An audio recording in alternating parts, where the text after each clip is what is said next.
तो गाइज मैं हूं अंकित और आप दिख रहे हैं रेसलिंग फैंस नेटवर्क। शुरू करते हैं गाइज अपनी बातों को हम लोग सबसे पहले क्वीन शार्लेट फ्लेयर से। तो भाई शार्लेट फ्लेयर के रिटर्न को लेके फाइनली एक अपडेट निकल के सामने आ चुकी है वाइपर रिपोर्ट्स की तरफ से, जो कि PWN का ही एक पार्ट है। इनका कहना है Charlotte Flair's current return time table would have her back and ready to go around November. I have not heard specific date of a specific date but when the time comes I will update on this further. The last I heard she was expected to return to the SmackDown brand. इनका कहना है कि इन्होंने आखिरी बार जो सुना था तो इन्होंने यही सुना था कि शार्लेट फ्लेयर नवंबर के आसपास वापस आ जाएंगी एंड वो स्मैकडाउन में जाएंगी। यानी कि साल एंड होते होते आपको शार्लेट फ्लेयर आपके टेलीविजन पे देखने को मिल जाएंगी।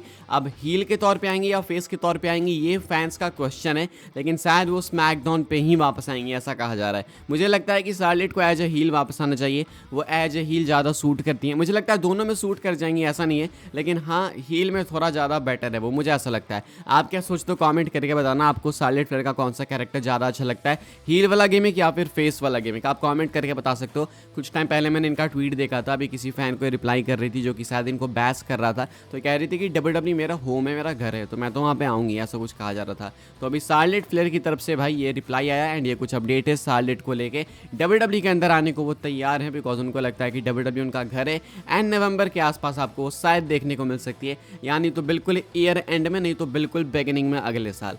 आगे बढ़ते हैं गाइस, बात करते हैं एलेक्सा ब्लिस के बारे में। ये भी एक गजब कोइंसिडेंस है भाई, जब मैं शार्लेट की अपडेट लाता हूँ ना तभी साथ में एलेक्सा की भी अपडेट आती है, और एक और कोइंसिडेंस है कि दोनों में से किसी का रिटर्न नहीं होता। तो बताओ भाई अभी एलेक्सा को लेके क्या अपडेट है मैं आपको वो बता देता हूँ। तो एक फैन का क्लेम करना है ऐसा कि WWE नेटवर्क इन कैनेडा एक ऐसा एडवर्टाइजमेंट शो कर रहा है जहाँ पे एलेक्सा ब्लिस वाइट 6 के साथ में लिंक्ड अप दिख रही हैं। मतलब वाइट 6 का प्रोमो पैकेज है मंडे नाइट रॉ के लिए, एंड उससे पहले एलेक्सा ब्लिस का भी एक टीजर दिखाया गया। ऐसा WWE नेटवर्क पे दिखाया गया कनाडा में, ऐसा इस ट्विटर अकाउंट का इस फैन का क्लेम करना है। लेकिन क्या ये सही में ऐसा है? देखो भाई 99% तो मैं श्योर हूँ कि ऐसा नहीं है, लेकिन 1% शायद चांसेस है कि ये रियल भी हो सकता है। लोगों का कहना है कि नहीं भाई ये रियल नहीं है, लोगों का मानना है कि ये पहले की फुटेज है एलेक्सा की, ये बस यहाँ पे लगा दिया गया है। लेकिन ऐसा भी नहीं है कि ऐसा हो नहीं सकता, कई बार ऐसा पहले हो रखा है। WWE USA में नहीं दिखाती है कुछ, दुनिया में अलग किसी कोने में कुछ स्पॉइल कर देती है, तो ये हो सकता है, पॉसिबल है। लेकिन कनाडा कोई बहुत ज़्यादा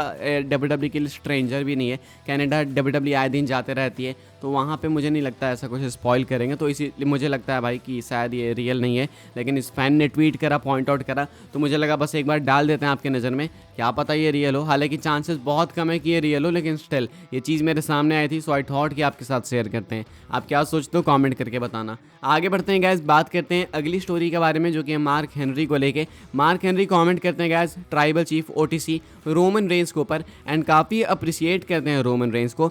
जो मार्क हेनरी है भाई वो आया था अंडरटेकर वाले पॉडकास्ट में, 6 फीट अंडर विथ मार्क कैलवे वाले पॉडकास्ट में यूट्यूब पे, एंड यहाँ पे रोमन रेंस को अप्रिशिएट करते हुए क्या कहते हैं मैं आपको बता दूं। कहते हैं mark Henry, people talk about Roman Reigns, people forget that he has leukaemia. For him to do what he is doing, I heard there are days where he don't feel like getting up and working out. For him to look like that at Mania, WrestleMania 40, with leukemia, I think that as a level of toughness and greatness and how much he has elevated the guys for 3 years. कहते हैं कि Roman Reigns के बारे में लोग बात करते हैं, लेकिन लोग ये भूल जाते हैं कि रोमन को अभी भी ल्यूकीमिया है। ऐसा नहीं कि ल्यूकीमिया से वो 100% रिकवर हो चुके हैं, ल्यूकीमिया से वो अभी भी सफ़र करते हैं, उससे वो फाइट करते हैं, लेकिन वो जिस स्पॉट पे वो जिस तरीके से वर्क करते हैं आप देख के बता नहीं सकते हो कि उनको ल्यूकीमिया है। इन्होंने ऐसा सुना है कि कई ऐसे दिन होते हैं जब रोमन रेंस भाई फील भी नहीं करते हैं ऐसा कि वो उठें और वर्क करें, मतलब उनको मन भी नहीं करता होगा, शरीर टूटता होगा, लेकिन स्टिल रोमन वर्क करते हैं। एंड जिस फिजिक के साथ रोमन अपीयर हुए थे रेसलमेनिया 40 में, वो प्रूफ है आपके सामने कि ग्रेटनेस अचीव करने के बाद कोई बंदा कैसा दिखता है। एंड ये बिल्कुल अप्रिशिएट करने वाली बात है भाई, इससे कोई भी स्ट्रेंजर नहीं होगा। मुझे बहुत अच्छे से मालूम है, सबको मालूम है कि कैंसर किस तरीके की बीमारी है, स्पेशली ब्लड कैंसर। रोमन उससे ही सफ़र कर रहे हैं, लेकिन इसके बावजूद रोमन की फिजिक को देखो आप, कहीं लगता है कि इनको कोई बीमारी है।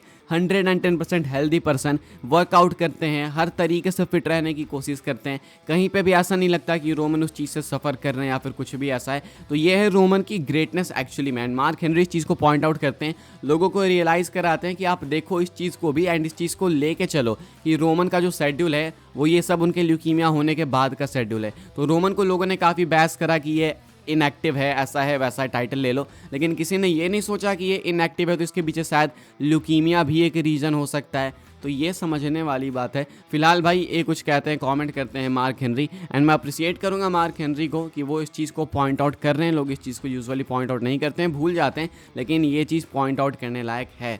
क्या सोचते हो आप इसके बारे में कमेंट करके बताना। आगे बढ़ते हैं गाइस, बात करते हैं अगली स्टोरी के बारे में, एंड मैं आपको एक बहुत ही इंटरेस्टिंग अपडेट बताने वाला हूँ गाइस ट्रिपल एच को लेके। ट्रिपल एच एक्चुअली में आपके ओपिनियंस को सुनते हैं, वो सिर्फ ऐसा नहीं बोलते हैं कि हाँ मैं सुनता हूँ, वो एक्चुअली में सुनते हैं। PW इंसाइडर की अपडेट है, इनका कहना है there are many times way Triple H is scrolling through Twitter from WWE's gorilla position at the broadcast and paying very close attention to what the audience is doing and reacting to as the shows are going on the air. He pays very close attention to what the audience wants, not just live but also based on social media feedback. तो बताया जा रहा है, PW insider का कहना है कि जब शोज चल रहे होते हैं ना, सपोज मंडे नाइट रॉ चल रहा है या फिर स्मैकडाउन चल रहा है या फिर कोई भी PLE चल रहा है, तो ट्रिपल एच गोरिल्ला पोजीशन में बैक स्टेज बैठ के ट्विटर को भी स्क्रॉल कर रहे होते हैं एंड हैशटैग पे चेक कर रहे होते हैं कि फैंस किस तरीके से किस चीज़ पर रिएक्ट कर रहे हैं, क्या सोच रहे हैं, क्या सजेस्ट कर रहे हैं। तो ऐसी बोलने वाली बात नहीं कि ट्रिपल एच फैंस को सुनते हैं। एक टाइम पे बोला जाता था कि आपकी हम सुनेंगे, WWE फैंस की हम सुनेंगे, लेकिन कभी WWE वालों ने सुना नहीं था। लेकिन अब ट्रिपल एच एक्चुअली में सुनते हैं भाई, एंड ये तो लाइव प्रूफ है हमारे सामने। LA नाइट को काफ़ी पुश करने को बोला लोगों ने, तो भाई LA नाइट देखने को मिल गए। लोग जो चाहते हैं वो चीज़ आपको देखने को मिलती है आज ना कल, तो इससे पता चलता है कि हाँ ट्रिपल एच एक्चुअली में सुनते हैं। तो ट्रिपल एच काफ़ी क्लोज अटेंशन पे करते हैं कि ऑडियंस क्या चाहती है क्या नहीं चाहती है, एंड एक्चुअली में वो स्क्रॉल कर रहे होते हैं अपने सोशल मीडिया प्लेटफॉर्म्स को एंड चेक करते हैं कि लोग क्या बोल रहे हैं क्या नहीं बोल रहे हैं। क्या सोचते हो आप इसके बारे में कमेंट करके बताना। ये एक्चुअली में एक अच्छी चीज़ है, साथ में एक बुरी चीज़ भी है। अब अच्छी तो भाई इसलिए बिकॉज फैंस की डिमांड कंप्लीट हो जाएगी, लेकिन बुरी इसलिए क्योंकि कई बार उल्टी डिमांड्स भी करते हैं ना लोग, तो ये तो आपको मालूम ही है। क्या सोचते हो आप कमेंट करके बताना। फिलहाल आई थिंक इन ओवरऑल ये एक अच्छी चीज़ है। आगे बढ़ते हैं गाइस, बात करते हैं हम लोग अपनी नेक्स्ट एंड फाइनल स्टोरी के बारे में, जो कि Paul Heyman and Brock Lesnar को लेके। तो क्या पॉल हेमन वापस लाने वाले हैं ब्रॉक लेसनर को? कल से ये स्पेकुलेशन काफी वाइडली रन हो रही है भाई, जब से पॉल हेमन ने फैनेटिक्स फेस्ट के अंदर ये बोला कि एक्सपेक्ट दी अनएक्सपेक्टेड, एंड हम लोग ब्लड लाइन की स्टोरी में ऐसा कुछ करने वाले हैं जो कि आपने सोचा भी नहीं होगा। मे भी हो सकता है कि सोलो सी को अपनी ब्लड लाइन के अंदर कुछ और नए मेंबर्स लेकर आए। हो सकता है कि रोमन रेंज के पास कोई ऐसा बैकअप हो जो कि आपने सोचा ना हो सकता है कि मैं कुछ ऐसा करूं जो कि शायद आपने सोचा ना हो। ऐसा कह रहे थे पॉल हेमन, एंड इसके बाद मेरा कमेंट सेक्शन भर गया अभी तो ब्रॉक लेसनर। लोग तो मुझे लगता है वेट करते हैं कि बस कहीं से लेसनर का नाम ले लें। तो क्या लेसनर को सही में वापस ला सकते हैं पॉल हेमन? देखो ये तो है कि नेवर से नेवर वाला सीन है रेसलिंग के अंदर, लेकिन इस वाली राइवलरी के अंदर, ये new versus old blood line वाली राइवलरी के अंदर ये चीज़ पॉसिबल नहीं है। ब्रॉक लेसनर नहीं आ सकते। देखो अगर कोई भी टैलेंट आएगा ना इस राइवलरी के अंदर, तो वो कोई ऐसा टैलेंट होगा जो कि रोमन रेंज से ऊपर ना हो, रोमन रेंज से नीचे ही होगा talent. Brock Lesnar Roman Reigns के लेवल के, एंड कुछ लोग बोलेंगे रोमन रेंज से ऊपर के भी टैलेंट हैं, वो रोमन से नीचे नहीं है। ना ही मैं लेसनर को नीचे कह सकता हूँ रोमन से, ना ही मैं रोमन को लेसनर से नीचे कह सकता हूँ। तो दोनों ऑलमोस्ट सेम लेवल के टैलेंट हैं। तो अगर रोमन रेंज को बड़ा दिखाना है, लार्जर दैन लाइफ दिखाना है, तो किसी ऐसे मेंबर को ही लाना होगा, या फिर ऐसे मेंबर्स को लाना होगा रोमन की ब्लड लाइन में जो कि रोमन से नीचे हो, जैसे जे ऊसो, जिमी ऊसो हो गए, या फिर सेमी जेन बोल लो। तो ये सारे टैलेंट्स रोमन से नीचे हैं। अभी आगे बढ़े, फॉर श्योर बढ़े, लेकिन अभी ये छोटे हैं थोड़े रोमन से अगर आप कंपेयर करोगे तो ऐसे में पॉल हेमन क्या ब्रॉक लेसनर को वापस ला सकते हैं इस स्टोरी में? लॉजिकली बिल्कुल नहीं, एंड अगर इलॉजिकली लाना है तो फिर तो कुछ भी कर सकते हैं WWE वाले, लेकिन चांसेस बिल्कुल नेग्लेजिबल हैं, लगभग नहीं के बराबर है। तो ये मैं क्लियर कर दे रहा हूँ, हेमन वापस लेसनर को नहीं लाएंगे। लेसनर अगर आएंगे तो वो खुद से ही आएंगे, या नहीं तो हो सकता है लेसनर अगर हेमन के साथ आए तो मे बी वो तब आए जब हेमन रोमन के साथ डन हो चुके हों। फिलहाल गाइस इस वीडियो के लिए बस ये कुछ अपडेट्स थी। आई होप सो आपको इन्फॉर्मेशन मिली हो तो वीडियो को लाइक करें, शेयर करें, सब्सक्राइब करें चैनल को, ताकि आने वाले टाइम के अंदर आपको और भी ऐसे WWE की न्यूज़ अपडेट्स जानने को मिलते रहे। फॉलो कर सकते हैं आप लोग मुझे इंस्टाग्राम एंड ट्विटर पर, लिंक आपको मिल जाएगी डिस्क्रिप्शन में। ज्वाइन कर सकते हैं व्हाट्सएप चैनल को, उसके भी लिंक है डिस्क्रिप्शन में। मिलते हैं अपनी नेक्स्ट ऑफर काफ़ी इंटरेस्टिंग वीडियो में।